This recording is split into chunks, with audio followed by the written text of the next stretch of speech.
3 días después de la cirugía para donar mi riñón, aprendí a respirar de nuevo. Cada inhalación era como si una cuchilla fina se deslizara por mi costado izquierdo. Cada vez que exhalaba, mi pecho temblaba de dolor y de frío.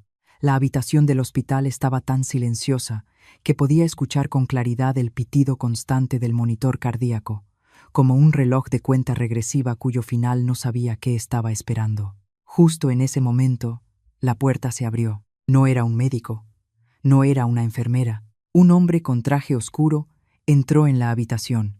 Sus zapatos de piel, impecables, contrastaban de forma cruel con la bata del hospital, delgada y frágil, que yo llevaba puesta. No preguntó cómo estaba, no miró la herida. Simplemente colocó un expediente grueso sobre la mesa junto a mi cama. Su voz fue tranquila, fría como el papel que sostenía. Señora Karina, estos son los documentos que solicitan la entrega de su casa en un plazo de 7 días.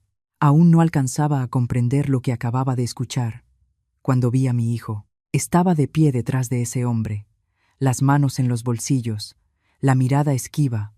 No dio un solo paso hacia mí. No hubo un roce, no hubo una sola palabra que dijera «mamá». En ese instante entendí algo que me atravesó el corazón con más fuerza que la propia herida quirúrgica. Acababa de perder un riñón, y estaba a punto de perder también mi hogar. Si estás escuchando esta historia hasta aquí, dime, ¿desde dónde me estás escuchando? Para que yo sepa hasta dónde ha llegado el dolor de una madre en México. No lloré en ese momento.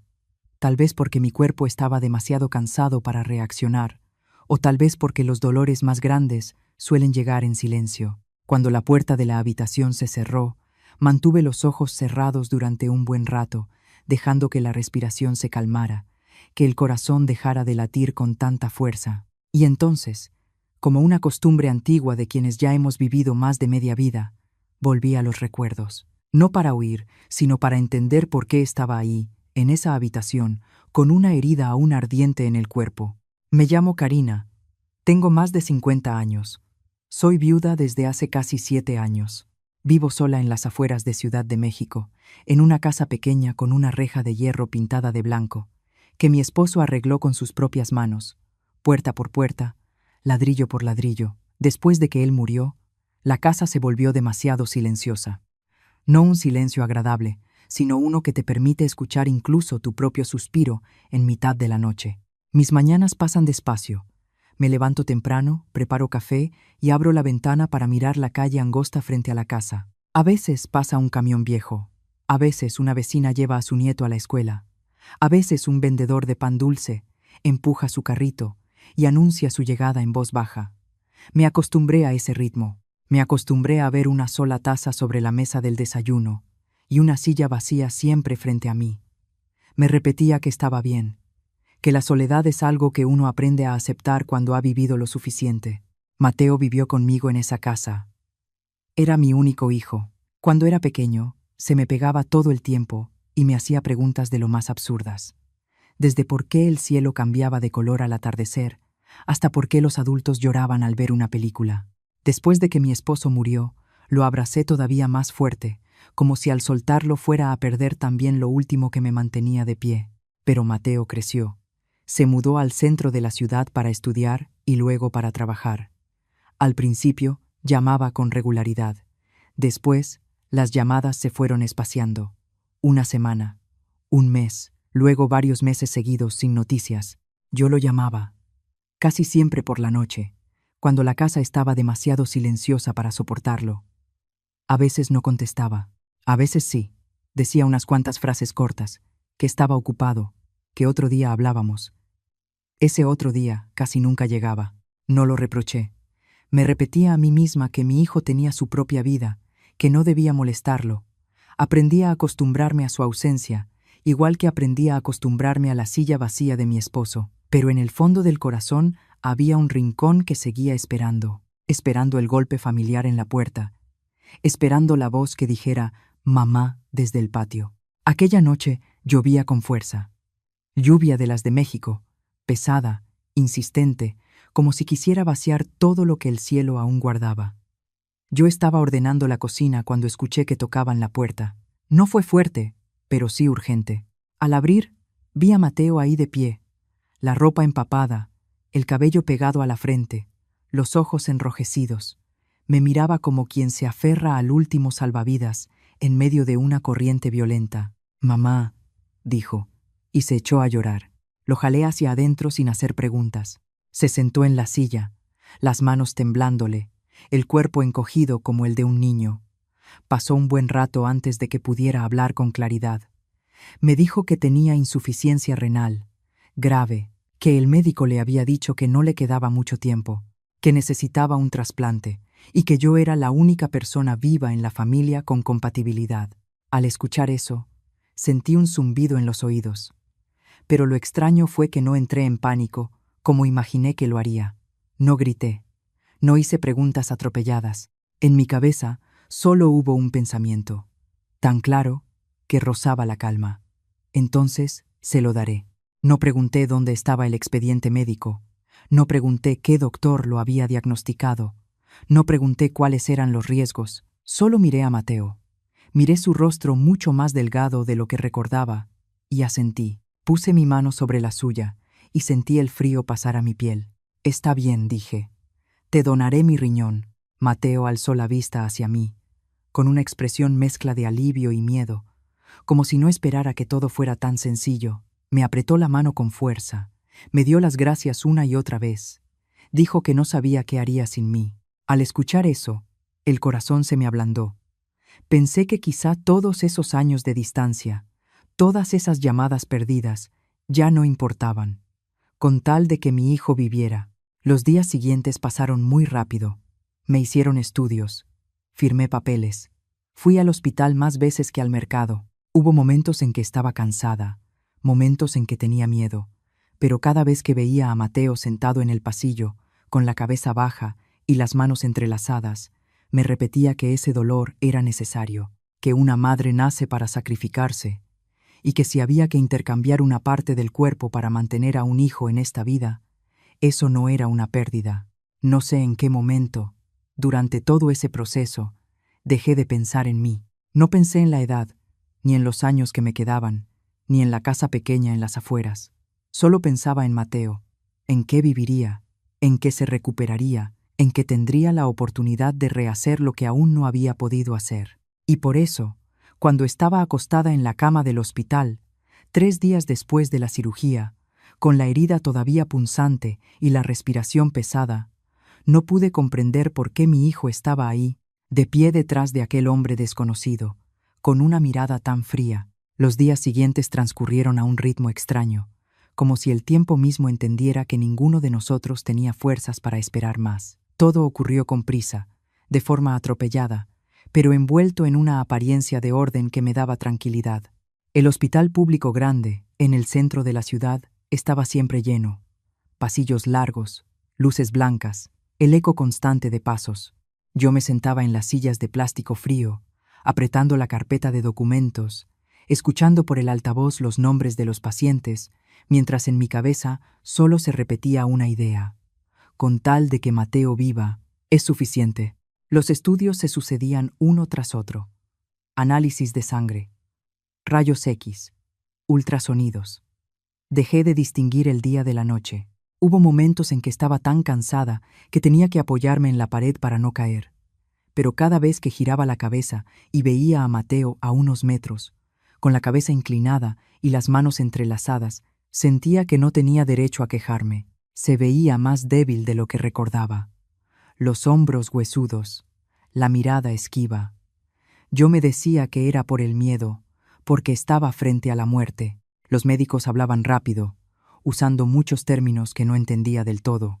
Solo alcanzaba a captar palabras como compatible, riesgo, recuperación. Cada vez que volteaba a ver a Mateo, él asentía, como queriendo decir que todo estaba bien calculado. Y entonces yo también asentía. Confiaba en mi hijo. Confiaba en que no me metería en algo así si no fuera realmente necesario.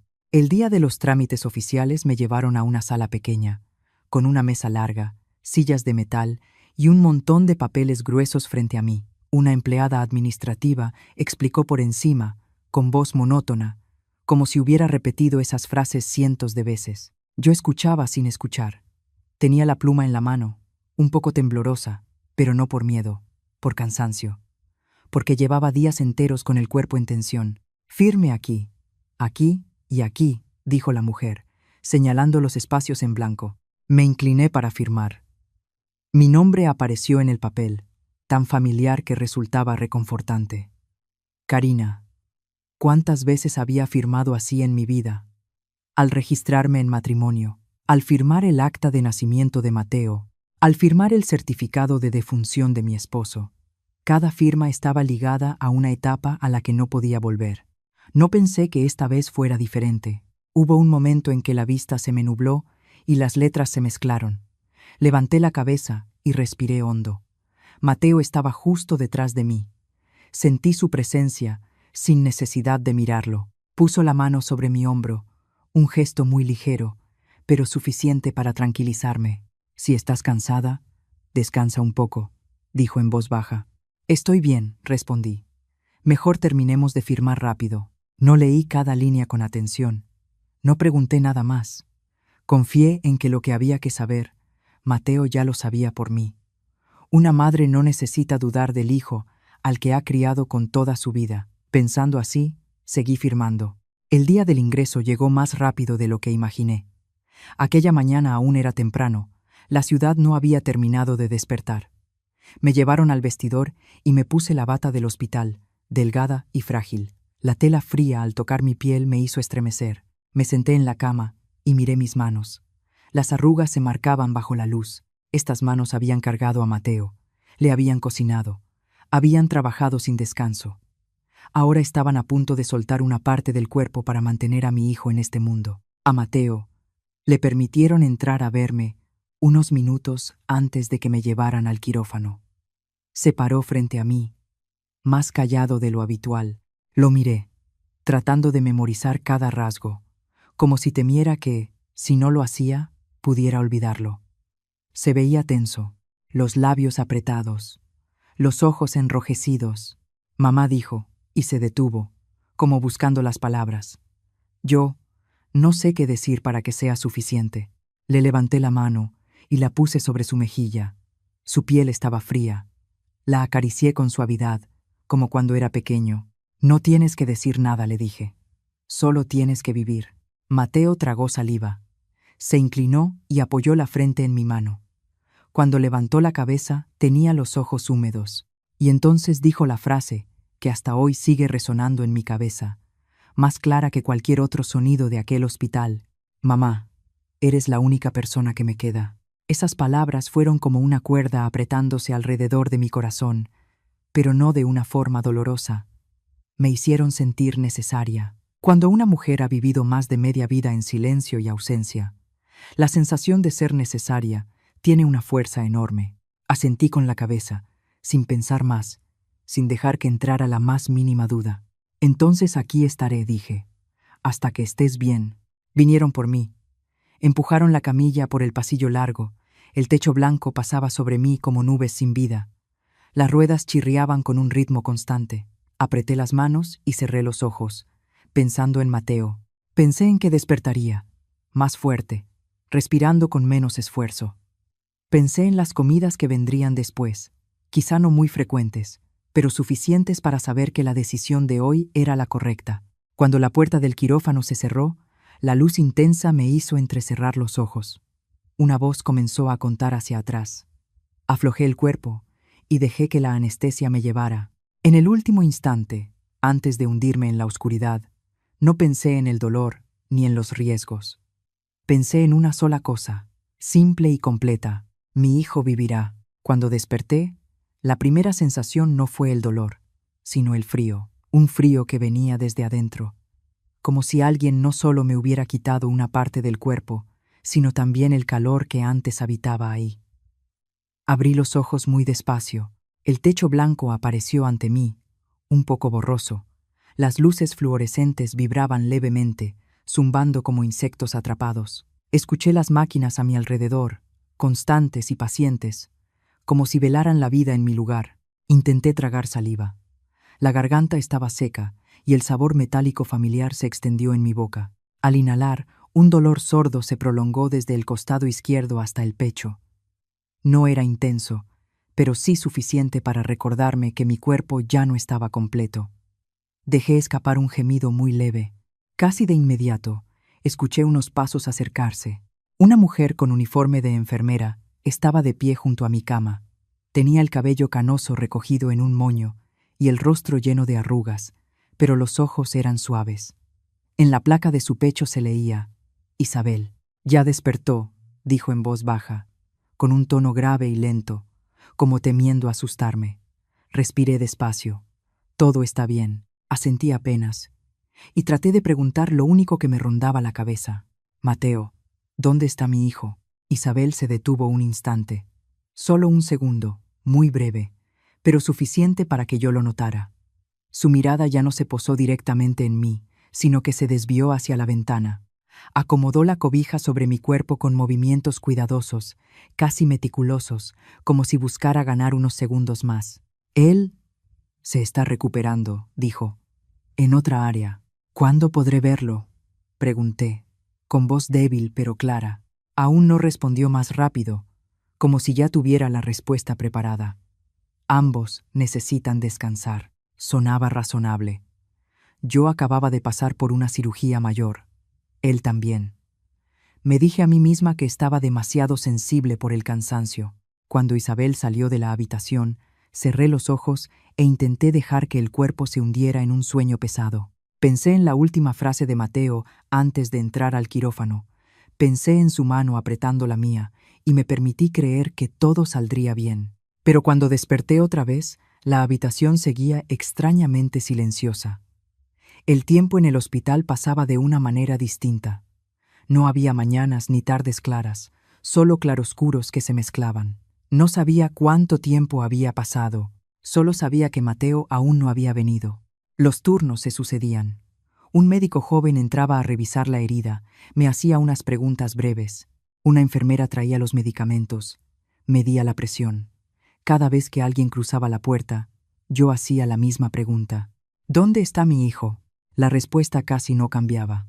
Está bien, está descansando. Pronto podrá verlo. Pronto era una palabra muy vaga. En el hospital, pronto podía significar unas horas, unos días, o nunca. Empecé a contar cada vez que la puerta se abría, cada paso en el pasillo, cada vez que escuchaba unos zapatos detenerse frente a mi habitación. El corazón se me aceleraba, para luego hundirse cuando quien entraba no era Mateo. Doña Isabel seguía siendo quien aparecía con más frecuencia. Cada vez que entraba, hacía todo con extrema delicadeza, como si temiera causarme más dolor. Me ayudaba a incorporarme, acomodaba las almohadas, me daba agua a pequeños sorbos, pero lo que más me llamaba la atención no eran esos gestos, sino su mirada.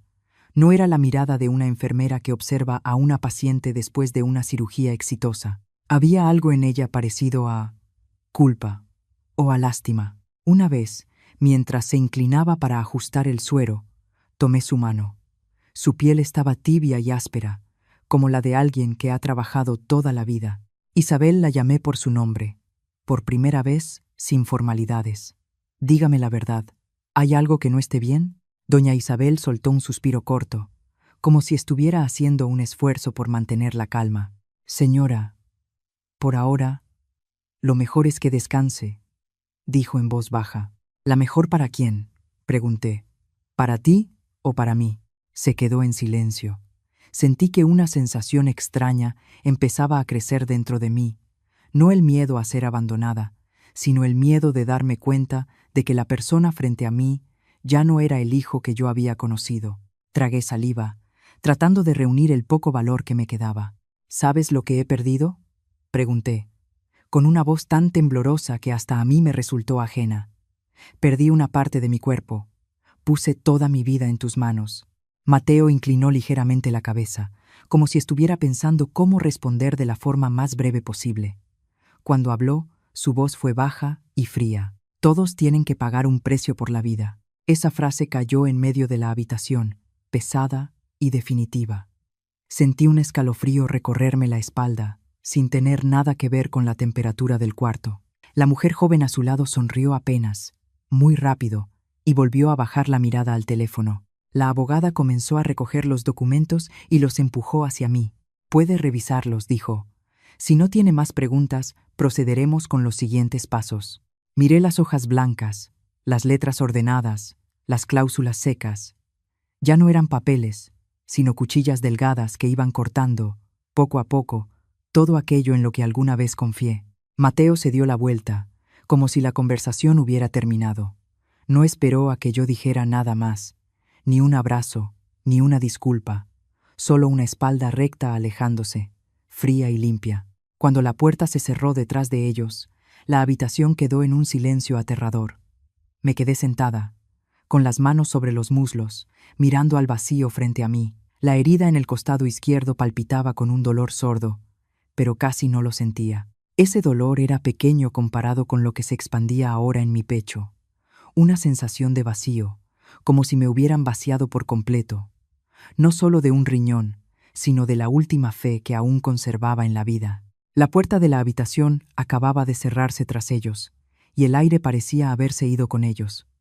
Yo seguía ahí sentada, las manos sobre los muslos, la mirada fija en el espacio donde Mateo había estado segundos antes. Una parte de mí todavía esperaba que la puerta se abriera otra vez, que regresara y dijera que todo había sido una broma cruel, que había ido demasiado lejos y ahora iba a pedir perdón. Pero el pasillo afuera permanecía en silencio. No hubo pasos de regreso. No hubo una voz conocida llamándome «mamá». Tomé una bocanada de aire profundo, pero la respiración se me cortó a la mitad por el dolor. La herida punzó, recordándome que todo lo que acababa de pasar era real. Llevé la mano al abdomen y toqué con cuidado el vendaje aún tibio. Una parte de mi cuerpo ya no estaba ahí. Y a cambio, había recibido esto. No sé cuánto tiempo permanecí así. El tiempo parecía estirarse y encogerse de una forma extraña. A ratos escuchaba el paso de un carrito por el pasillo, voces lejanas, y luego todo volvía a hundirse en silencio. Empecé a sentirme cansada, no un cansancio del cuerpo, sino un agotamiento que venía de adentro, un vacío que se extendía despacio, como agua filtrándose por una grieta. Justo entonces, la puerta se abrió de golpe. No fue la apertura suave habitual del hospital. Se abrió con tanta fuerza que chocó contra la pared, produciendo un ruido seco. Me sobresalté y giré la cabeza. Una mujer con bata blanca estaba parada en el umbral, respirando agitadamente, el rostro tenso. Llevaba el cabello recogido en un moño, con algunos mechones sueltos sobre la frente. Sus ojos eran agudos y brillantes y no ocultaban la ira que estaba a punto de estallar. «¡Alto!», dijo con voz fuerte, que resonó en toda la habitación. Por un momento no entendí a quién se dirigía. Mateo y los demás ya se habían ido, pero enseguida escuché pasos apresurados en el pasillo y la voz de la abogada, intentando mantener la calma. «Doctora, este es un asunto privado». «Aquí no hay nada privado», la interrumpió la mujer, entrando por completo en la habitación. Me miró un instante. Su expresión se suavizó apenas, y luego volvió a endurecerse al girarse hacia la puerta. No cuando hay un trasplante ilegal de por medio. Sentí que el corazón me daba un salto. Trasplante. Esa palabra quedó suspendida en el aire, pesada e incomprensible. La miré, tratando de encajar ese rostro con algún recuerdo, pero mi mente era un caos. «Soy la doctora Valeria Cruz», dijo, volviéndose hacia mí, «jefa del área de trasplantes de este hospital». Se acercó a mi cama, pero no me tocó, como si temiera asustarme más. «Señora Karina», habló despacio. «Lamento haber llegado tarde. Esto debió haberse detenido mucho antes». ¿Qué cosa?», pregunté, con una voz tan débil que apenas me escuché a mí misma. La doctora Cruz inhaló profundamente. Vi su pecho subir y bajar, como si estuviera conteniendo algo. Su hijo dijo, palabra por palabra, «no padece insuficiencia renal». La frase hizo que la habitación se me viniera encima. Me aferré al borde de la cama para no caer. No puede ser», balbuceé. «Los médicos, ellos me dijeron que...». «Esos expedientes fueron falsificados», me interrumpió, con una voz ya sin ira, completamente fría. «Los resultados, los diagnósticos, nada de eso correspondía a Mateo. Acabamos de confirmarlo». Negué con la cabeza una y otra vez, como si así pudiera borrar sus palabras. «Pero yo fui operada», dije, casi suplicando. Yo le doné mi riñón. La mirada de la doctora Cruz se ensombreció. Me sostuvo la vista durante un largo momento, tanto que empecé a temer la respuesta. Cuando habló, su voz bajó de tono. Su riñón no fue trasplantado a Mateo. Sentí que el aire se me escapaba de los pulmones. Entonces, ¿dónde está?, pregunté, con el corazón latiéndome con fuerza. La pregunta salió antes de que pudiera pensarla. Resonó en mi cabeza una y otra vez, sin darme tregua. ¿Dónde está mi riñón? La doctora Cruz giró la cabeza hacia la puerta, donde la abogada y la joven aún permanecían de pie, con el rostro ya lejos de la calma de antes. Deberían retirarse, dijo. Y le aconsejo, añadió, mirando directamente a la abogada, que le consiga a su cliente otro abogado. Lo va a necesitar. Doctora, intentó intervenir la abogada. Usted no tiene autoridad. Tengo toda la autoridad necesaria, respondió la doctora Cruz, sin alzar la voz, pero con una firmeza absoluta. Y este caso ya ha sido reportado a la dirección del hospital y a las autoridades correspondientes. La puerta volvió a cerrarse tras ellas, esta vez con menos fuerza, pero el eco fue suficiente para hacerme estremecer. En la habitación solo quedamos la doctora Cruz y yo.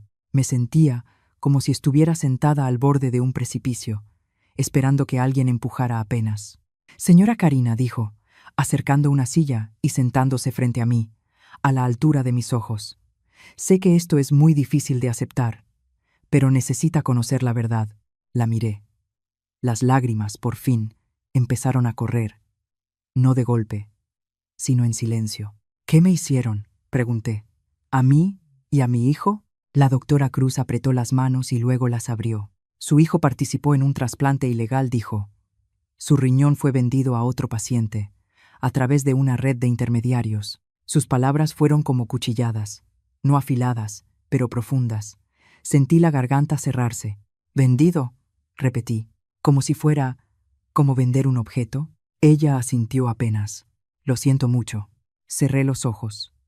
En la oscuridad detrás de los párpados volvió la imagen de Mateo aquella noche de lluvia, arrodillado frente a mí, llorando desconsolado. Volví a escuchar su frase antes de entrar al quirófano.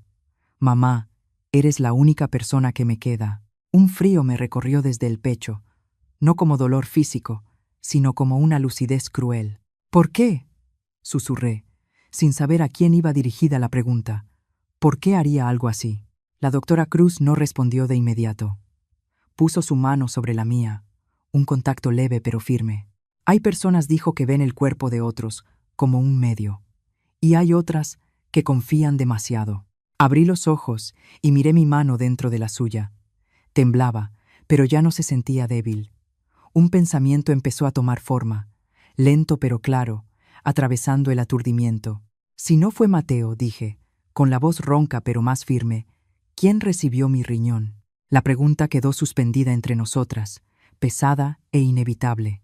Y supe que desde ese momento todo había tomado otro rumbo, uno donde la verdad ya no podría ocultarse, sin importar el precio. La doctora Valeria Cruz no respondió de inmediato. Se levantó, caminó hasta la puerta y la cerró con cuidado, como si temiera romper algo frágil que pendía entre nosotras. Luego regresó, acercó más la silla y volvió a sentarse frente a mí. La luz del techo se reflejaba en los lentes de sus gafas, formando un halo opaco que hacía su rostro parecer cercano y distante a la vez. ¿Estás segura de que quieres saberlo?, preguntó, con voz grave y pausada. Asentí. Fue un movimiento pequeño, pero definitivo. Había llegado demasiado lejos como para dar marcha atrás. Si la verdad era una cuchilla, prefería mirarla de frente antes que seguir viviendo a ciegas. Su riñón, dijo la doctora, fue trasplantado a otro paciente, un hombre mayor, con insuficiencia renal en etapa terminal. Sin ese trasplante, le quedaban apenas unas semanas. Escuché, pero sentí como si oyera la historia de alguien más. Una parte de mí todavía esperaba que el nombre de Mateo apareciera en esa frase, algún giro que devolviera todo al orden conocido. Pero no ocurrió. ¿Quién es?, pregunté. Mi voz no tembló, y eso me sorprendió incluso a mí. Un empresario, respondió. Reconocido, con dinero y desesperado. Cerré los ojos. En la oscuridad detrás de los párpados, la imagen de Mateo frente a mí, sano, con su traje impecable, se superpuso con la de un hombre desconocido acostado en una mesa de quirófano, esperando una parte de mi cuerpo para seguir viviendo. Las dos imágenes no se mezclaban. Chocaban entre sí, dejando un vacío helado. Mateo recibió dinero, continuó la doctora, con un tono parejo, casi como si leyera un informe, aunque yo sentía el peso detrás de cada palabra. Mucho dinero. Abrí los ojos. ¿Cuánto? Ella me miró, como evaluando si esa cifra terminaría de derrumbarme. Lo suficiente para comprar su casa, dijo. Y más. Una risa muy leve escapó de mi garganta. No porque fuera gracioso, sino por lo absurdo de todo. Pensé en la casa de las afueras, la reja blanca, la cocina pequeña, donde tantas veces le cociné a Mateo. Pensé en las tardes sentada en el porche, esperando escuchar su coche. Todo eso, al final, podía reducirse a dinero. Y el precio era un riñón. No fue solo el dinero, dijo la doctora. Por lo que hemos reunido, él lo planeó todo con mucho cuidado. La miré. El frío empezó a extenderse del pecho al abdomen. ¿Planeó? ¿Qué? Planeó cortar toda responsabilidad, respondió. Transferir la propiedad de la casa. Asegurar un lugar de cuidados a largo plazo para usted. Hizo una pausa. Y garantizar que, una vez concluido todo, usted ya no fuera un problema. No lo entendí de inmediato. La miré, esperando una explicación más clara, pero no añadió nada. Tal vez no hacía falta. Las piezas comenzaron a encajar solas en mi mente, despacio y con dolor. Resolver, repetí esa palabra en voz muy baja. Sonaba extraña en mi boca, como de otro idioma. La doctora Cruz no asintió ni negó. Solo dijo, usted acaba de pasar por una cirugía mayor. Está débil. Depende de otros. En esas condiciones, muchas cosas pueden decidirse por usted. Me quedé inmóvil. No grité. No golpeé la cama. Me sentí como una piedra en medio del río. El agua corría, giraba a mi alrededor, pero la piedra permanecía ahí, pesada y fría. En mi cabeza surgían imágenes sueltas, sin orden alguno. Mateo de niño, dormido sobre sus cuadernos. Mateo adolescente, discutiendo conmigo porque quería salir de noche. Mateo aquella noche de lluvia, arrodillado frente a mí, llorando. Todas esas imágenes no desaparecieron, solo cambiaron de color, creí, dije, con la voz vacía que estaba salvando a mi hijo. La doctora Cruz guardó silencio. Volvió a poner su mano sobre la mía, esta vez con más firmeza, como anclándome al presente. Salvó una vida, dijo, solo que no era la que usted pensaba. Inhalé. El aire llegó hasta el pecho y se detuvo. Tuve que respirar otra vez para poder continuar. Y a cambio dije, mi hijo me vendió como si fuera una mercancía. La doctora no discutió. Su silencio fue una confirmación cruel. ¿Ese empresario? Pregunté, cambiando de tema como un reflejo de defensa. ¿Él lo sabe? Le dijeron que el donante era su hijo, respondió. Un joven sano, voluntario. Su familia pagó creyendo que se trataba de un acto noble. Asentí despacio. Un círculo completo, cerrado con una precisión aterradora. Pensé en los papeles que firmé, en las líneas que no leí, en la confianza que entregué sin condiciones. Todo había sido colocado en el momento justo para que yo no dudara. Mateo pensó muy lejos, dije. No fue una pregunta, sino una constatación. Así es, respondió la doctora. Tan lejos que olvidó que hay cosas que no se pueden controlar para siempre. Miré mis manos. Ya no temblaban. Sentía que algo distinto empezaba a formarse dentro de mí. No era un estallido de rabia, sino algo frío y pesado, como un bloque de hielo. No lloré. Tal vez las lágrimas se me habían agotado en algún punto de esos días, esperando a que Mateo no llegara. Entonces ahora dije, con la voz baja y pausada, ¿qué soy yo en todo esto? La doctora Cruz me miró durante un largo momento. En sus ojos ya no había la expresión de quien trae malas noticias, sino la de alguien que observa una transformación frente a sí. Usted es testigo, dijo, y usted es la víctima. Esas dos palabras cayeron en medio de la habitación, sin estruendo, pero con un peso inmenso. Cerré los ojos una vez más, no para huir, sino para mantenerme en pie. En ese instante comprendí que hay dolores que no necesitan llanto para probar que existen. Permanecen quietos, profundos y fríos, esperando a que uno esté lo suficientemente despierto para mirarlos de frente. Cuando abrí los ojos, la habitación seguía igual. El techo blanco, la luz fluorescente, el sonido constante de las máquinas. Pero algo dentro de mí había cambiado, no porque fuera más fuerte, sino porque había dejado de esperar algo que ya no existía. Y en ese vacío inmóvil, una sola pregunta resonó con claridad, imposible de esquivar, empujándome a seguir por un camino que yo no había elegido. La puerta de la habitación seguía entreabierta cuando se escucharon pasos en el pasillo. No eran los pasos familiares de las enfermeras, ni el andar apresurado del médico de guardia. Era un sonido distinto, firme y regular, como si cada pisada hubiera sido medida de antemano. Levanté la cabeza por reflejo. Mi corazón, de manera extraña, empezó a latir más despacio, como si ya supiera lo que venía. La doctora Valeria Cruz se puso de pie frente a mí. No dijo nada, solo miró hacia la puerta, con la mirada endurecida. Vi cómo sus hombros se tensaban, como alguien que acaba de colocar la última pieza sobre el tablero. La puerta se abrió. Entraron 2 agentes de la policía de investigación. No hicieron ruido, no gritaron órdenes. Su sola presencia traía consigo una especie de orden frío. El que iba al frente era mayor, con el cabello salpicado de canas y un rostro sereno. El segundo era más joven, de hombros anchos y mirada alerta. Se detuvieron dentro de la habitación, echaron un vistazo rápido alrededor y asintieron a modo de saludo hacia la doctora Cruz. «Señora Karina», dijo el mayor, con voz grave y clara, «venimos a esclarecer algunos asuntos». No respondí de inmediato. Los miré a ellos y luego a la doctora Cruz. Ella asintió apenas, como confirmándolo todo. Entendí que, estuviera yo lista o no, esa rueda ya había empezado a girar. Poco después, se escuchó un murmullo afuera, en el pasillo. Reconocí una voz familiar, irritada, impaciente. La voz de Mateo. Decía algo a alguien. No alcanzaba a distinguir las palabras, pero el tono ya no era el mismo de antes. Sonaba más agudo, con un nerviosismo mal disimulado. La puerta se abrió otra vez. Traían a Mateo. Ya no vestía el traje impecable del mediodía. El saco estaba descompuesto, la corbata quitada, el cuello de la camisa abierto, el rostro pálido, los ojos moviéndose sin parar por la habitación, como buscando una salida que no existía. Su joven novia ya no estaba con él.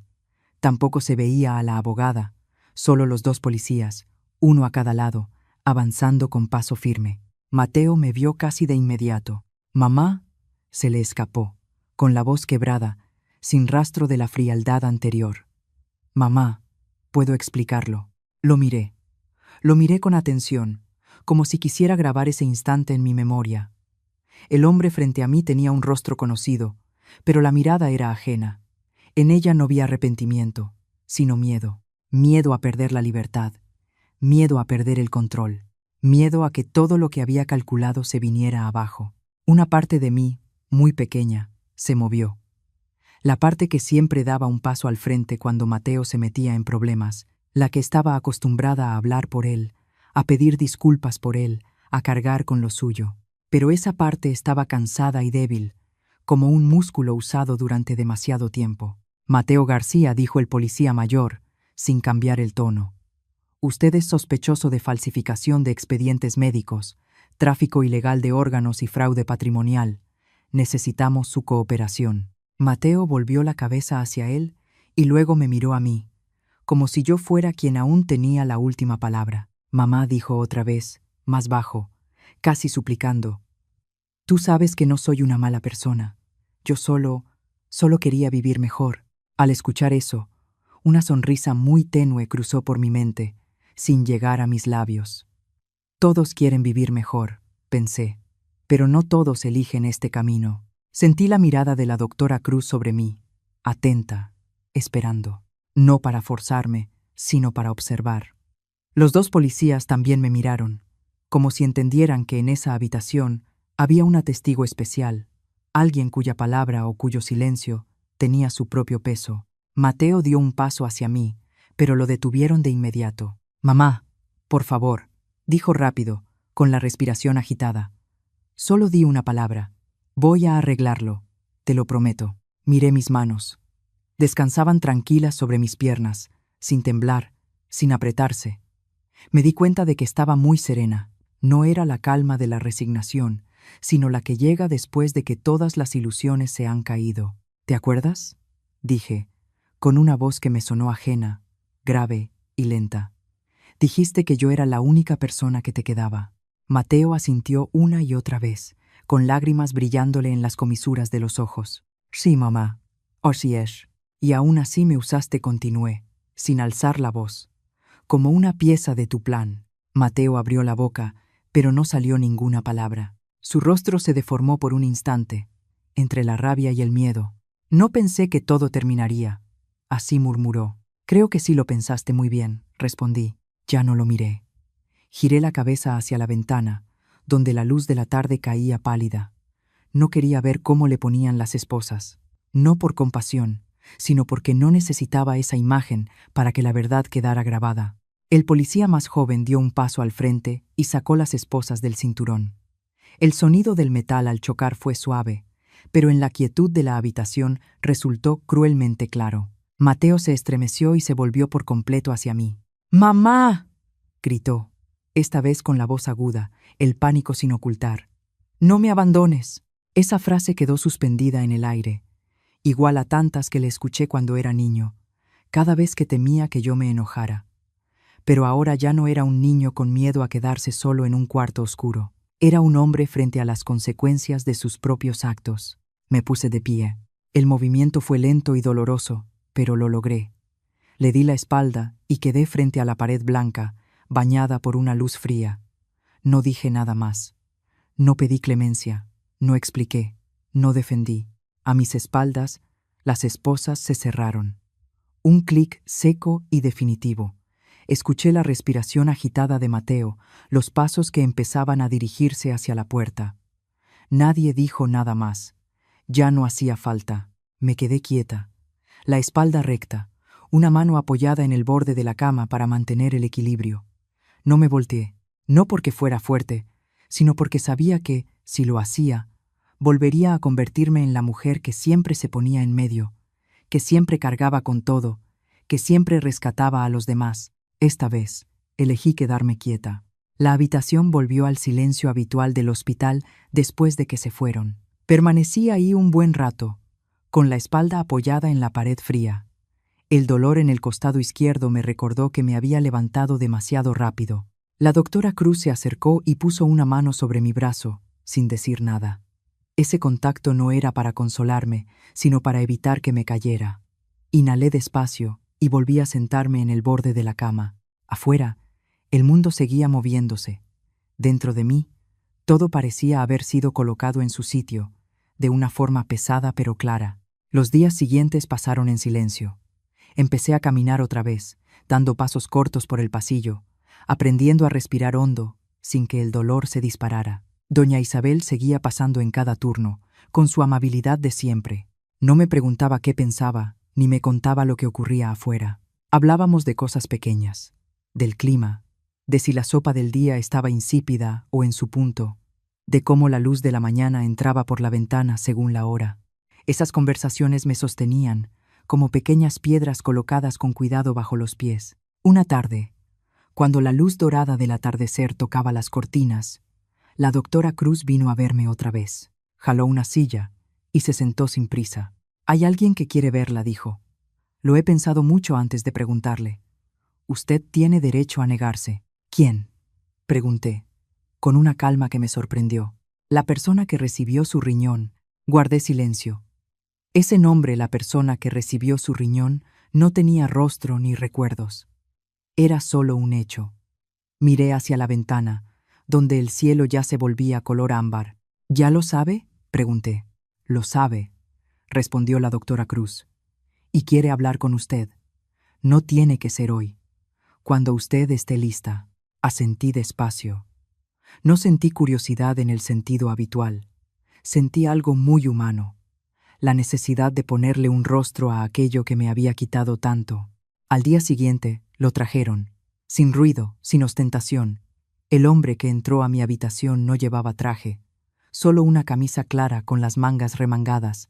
Se notaba más delgado. Caminaba despacio, como alguien que sabe que su cuerpo acaba de regresar de un límite. Sus ojos brillaban, pero no con soberbia. Era la luz de quien ha recibido tiempo extra. Se detuvo a unos pasos de mi cama, como esperando permiso. «Señora Karina», dijo, con voz grave y un ligero temblor. «Yo soy quien vive gracias a usted». Lo miré. No sonreí, pero tampoco aparté la vista. «Siéntese», le dije, señalando la silla junto a la cama. Él obedeció, con movimientos cuidadosos, como si temiera incomodar. Antes que nada, dijo, apoyando las manos en las rodillas, «quiero pedirle perdón. No por haber vivido eso, no puedo disculparlo, sino por haber vivido sin conocer la verdad». Lo escuché, dejando que sus palabras entraran, pero sin permitir que chocaran contra los fragmentos afilados que aún llevaba dentro. «Usted no me debe una disculpa», respondí. «Usted no lo sabía», asintió, con la mirada baja. «Me dijeron que el donante era su hijo, un joven sano, voluntario. Mi familia creyó en eso». Hizo una pausa y respiró hondo. «Cuando los médicos me dijeron la verdad, yo no pude dormir». El silencio se extendió entre nosotros, ya no tan pesado como antes. Era un espacio necesario para que cada uno acomodara su respiración. Me di cuenta de que lo observaba sin rabia, con una curiosidad serena. Él no tenía el rostro de Mateo, no llevaba el olor de la traición, solo mostraba las marcas de una vida de vuelta. «No vengo a presumir dinero», dijo, como si adivinara mis pensamientos, «ni a pedirle que perdone a nadie más. Vengo porque le debo respeto». Esa palabra respeto me tocó de una forma extraña. Yo estaba acostumbrada a la lástima, a los elogios por el sacrificio, a las miradas que ven a alguien que ha perdido demasiado. El respeto era distinto. No se inclina, tampoco se coloca por encima.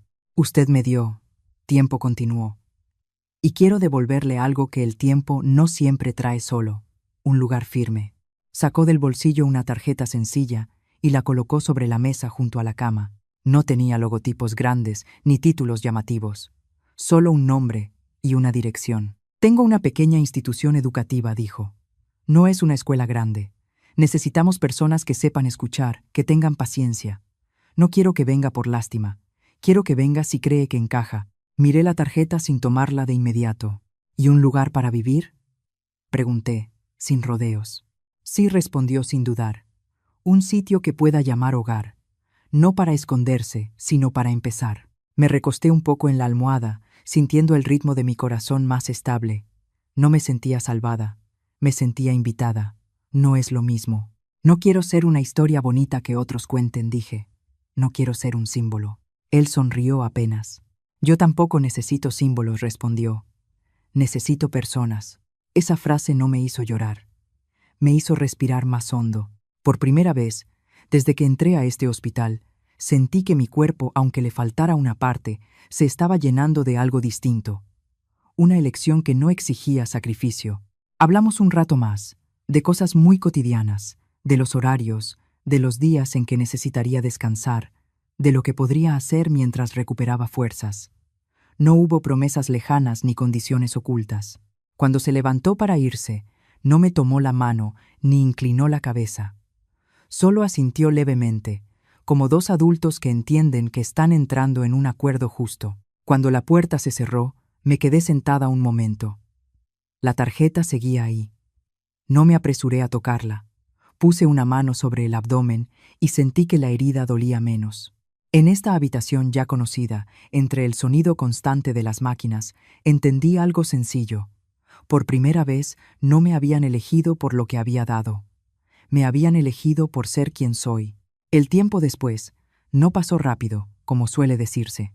Avanzó en pasos pequeños, lentos y firmes, igual que yo aprendía de nuevo a bajarme de la cama sin que la herida punzara. Las mañanas empezaban con la luz del sol entrando en diagonal por las cortinas, iluminando la pared blanca ya familiar de la habitación del hospital. Volvía a caminar, volvía a respirar, volvía a confiar en un ritmo de vida que ya no giraba en torno a esperar a alguien que no volvería. Los trámites legales ocurrieron fuera de mí. La doctora Cruz pasaba de vez en cuando y me informaba de manera breve sobre lo necesario, sin adornos, sin suavizar ni exagerar la verdad. Yo escuchaba, asentía, y colocaba todo en el lugar correcto dentro de mí. Ya no necesitaba conocer cada detalle para sufrir más. Solo necesitaba saber que todo avanzaba hacia donde debía avanzar. El día que llevaron a Mateo a juicio, yo no estuve presente. Me encontraba en otra habitación, más pequeña, más silenciosa, sentada junto a la ventana mirando las copas de los árboles que se mecían suavemente en el patio del hospital. No estaba huyendo, simplemente entendía que mi presencia ya no era necesaria para que esa historia llegara a su final. Yo ya había entregado mi parte. Cuando se anunció el resultado, llegó en una tarde de sol intenso. La doctora Cruz estaba frente a mí, con una carpeta delgada en las manos. No leyó largos documentos, dijo solo lo esencial, con una voz pareja y clara. Mateo fue condenado por fraude, por participar en el tráfico ilegal de órganos y por despojo de bienes. Esas palabras sonaban secas, como los nombres de enfermedades en un libro de medicina. Escuché sin cerrar los ojos, sin apretar las manos. Cuando terminó de hablar, asentí una sola vez, como confirmando que había escuchado lo suficiente. ¿Está bien?, me preguntó. Estoy bien, respondí, y esta vez no era una frase de cortesía. Después de salir del hospital, no regresé a la casa de las afueras. Eso ya había sido resuelto con anterioridad, y no quería entrar en un espacio lleno de ecos de cosas que habían terminado. Me fui a otro lugar, no lejos de la ciudad, pero lo bastante tranquilo como para escuchar claramente el viento. La casa era pequeña, no grande ni nueva, pero sus ventanas se abrían a un pedazo de cielo amplio. La primera mañana ahí, preparé café y me apoyé en el marco de la ventana, viendo cómo la luz caía sobre el piso de loseta. Me di cuenta de que estaba sonriendo, sin necesitar un motivo. El trabajo comenzó de manera ligera. No me dieron responsabilidades pesadas desde el inicio. Me sentaba con los demás. Escuchaba, reaprendía el ritmo de un día laboral que no estaba dominado por el miedo a la pérdida. Algunas tardes leía libros a unos cuantos niños, con la voz baja y pausada. Me hacían preguntas muy humanas. ¿Por qué los adultos guardan silencio? ¿Por qué hay personas que se van y no regresan? No respondía con sermones. Respondía con presencia, con estar ahí, a tiempo, de forma constante. La gente a mi alrededor no me preguntaba por el pasado. No me miraban con lástima. Me saludaban por mi nombre. Me preguntaban si ese día estaba cansada, si quería retirarme más temprano. Eran preguntas sencillas, pero dentro de ellas había algo que me había faltado durante mucho tiempo. Respeto sin condiciones. De vez en cuando llegaban documentos que necesitaban mi firma. Sellos, textos legales. Los leía con cuidado. Preguntaba cuando no entendía. Firmaba mi nombre con calma y firmeza. Karina. Esta vez, esa firma no estaba ligada a entregar una parte de mi cuerpo, sino a elegir un lugar donde sostenerme. Hay noches en las que el dolor antiguo regresa y me despierta. Coloco la mano sobre el abdomen y siento la cicatriz ya cerrada. No desapareció. Está ahí, como una costura que me recuerda que este cuerpo atravesó algo enorme, pero la sensación que la acompaña ya no es de pérdida. Es un recuerdo colocado en su sitio correcto, sin invadir el presente. Me entero de noticias sobre Mateo por vías indirectas, de manera breve. No las busco ni las evito. Dejo que pasen, como las lluvias de verano, llegan y se van. A veces pienso en él, no con rabia, sino con una aceptación fría de que cada quien camina el sendero que elige, y que ese sendero tiene su precio. Las comidas compartidas se fueron volviendo costumbre. No eran banquetes, solo platillos sencillos, preparados en la medida justa. Hablábamos del trabajo, de cosas pequeñas del día. Había risas, no estruendosas, pero reales. Me di cuenta de que estaba viviendo dentro de una familia que no necesitaba lazos de sangre para existir. Ahí nadie me pedía sacrificarme para quedarme. Me quedaba porque encajaba, porque estaba presente, porque era yo. Una tarde, al ordenar un cajón, encontré la vieja tarjeta. La tomé. Leí de nuevo el nombre y la dirección conocidos. La dejé sobre la mesa, ya no como un salvavidas, sino como un recordatorio del momento en que fui elegida de una forma distinta. Entendí que lo que estaba viviendo no era una recompensa por el dolor, sino el resultado de haberme detenido a tiempo, de haber dado la espalda a lo que debía dejar atrás y de haber caminado hacia aquello que me permitía mantenerme erguida. Salí al porche y miré el cielo cambiar de color. El atardecer se extendía sin prisa. Me quedé ahí, respirando despacio, sintiendo mi cuerpo imperfecto, pero suficiente. Ya no necesitaba demostrar nada. No necesitaba intercambiar, ni suplicar. En esa calma, entendí que hay vínculos que solo existen cuando uno acepta pagarlos con su propio cuerpo. Y hay otros lazos que nacen cuando uno es amado sin tener que pagar con su integridad o su dignidad. Entré a la casa y cerré la puerta, dejando atrás un día largo. No para terminar, sino para seguir viviendo, a mi manera. Al llegar a este punto, me quedo sentada en silencio un momento, como alguien que acaba de dejar una maleta pesada después de un viaje largo. Hay historias que no se cierran con ruido, sino con una paz que llega tarde, pero que es lo bastante profunda para quedarse. Creo que cada persona que escucha puede encontrar ahí un pedacito de sí misma. Una vez que confió, una vez que eligió, una vez que aprendió a mantenerse en pie por sí misma. Si esta historia te tocó, dale like y suscríbete para que podamos encontrarnos en las siguientes historias. Y quiero preguntarte algo. ¿Desde dónde estás viendo esto? ¿Has vivido alguna vez un momento en el que tuviste que elegirte a ti misma o a ti mismo? Compártelo conmigo en los comentarios.